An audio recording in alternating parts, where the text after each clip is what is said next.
Alright guys, welcome to the D.Hill Report. On this episode, we're talking about the community discussion that I went and visited about the economic disparities between Muslims in the community, and the conversation could benefit us all. And I looked into how that disparity affects the U.S. as a whole. Stay tuned.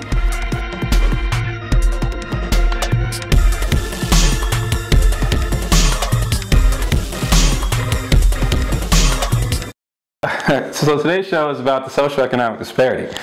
And so, like I said earlier, I went to a grassroots event. Grassroots, for those who don't know, is a community initiative focused on discussing a variety of topics related to the Muslim community. Their goal mainly is to create a space for discussing ideas in a more creative way, and both non-Muslims and Muslims are welcome to attend these events. So that's pretty nice. They gave out some stats to kind of give some background information for the discussion that they'll have later. I got a lot out of it. I think a lot of people who attended the event got a lot out of it. They broke a lot of stereotypes. And the stereotype that, especially in the Muslim community, if you're like Somalian or Ethiopian or African American, that you're poor and uneducated. So there's a big population, but there's also individuals who have achieved doctorates and things like that.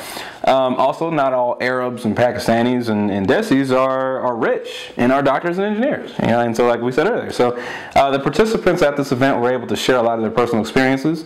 The biggest thing that I got out of that whole discussion was the fact that both sides of people were masking their economic level.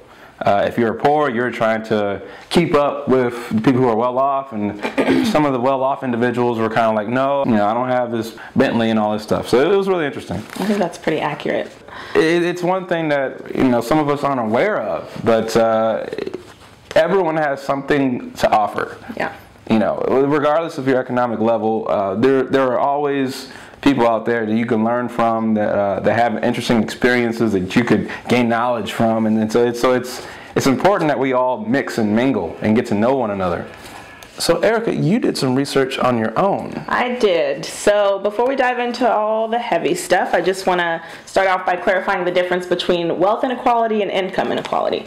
So wealth inequality measures the difference in how much money and other assets individuals accumulated altogether, while income inequality describes the gap in how much individuals earn from the work they do and the investments they make. According to my research and just good old-fashioned common sense, the United States is the most unequal country in the world. No surprise there.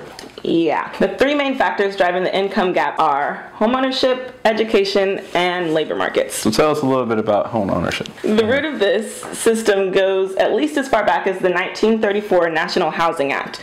The act gave banks the right to refuse people loans and insurance for homes in black neighborhoods, marking them as credit risks. Though this was outlawed in the 60s, the effects continue today in forms of neighborhoods consisting mostly of people of color that have high poverty rates, low home values, and declining infrastructures. Something that also still exists today is discriminatory lending. Even as recently as 2012, Wells Fargo admitted it had steered black and Latino households into subprime mortgages, but had offered white borrowers with similar credit profiles prime mortgages. Anthony Proctor says he was thrilled when he received a mortgage to buy a home. But when he moved in, he learned his bank had charged him an interest rate almost 3 times that of his neighbors. He says simply because he was African American. Every time I talked to them on the telephone, they would ask for my nationality. Our study analyzed over 2 million housing transactions in 4 major U.S. markets over the last 20 years, and we found that black and Hispanic home buyers paid about 3.5% more for comparable houses than white buyers. We also controlled for income, the wealth of the household, access to credit, and none of those factors seem to explain these differences. Interestingly, we did not detect a pattern of obvious racial prejudice on the part of sellers. Black and Hispanic sellers also sold at a similar premium as white sellers. So what are some of other factors besides home ownership? So like I said earlier, education is another big one. According to my research, inequality in the labor market is responsible for 20% of the growth in the racial wealth gap in the last 25 years.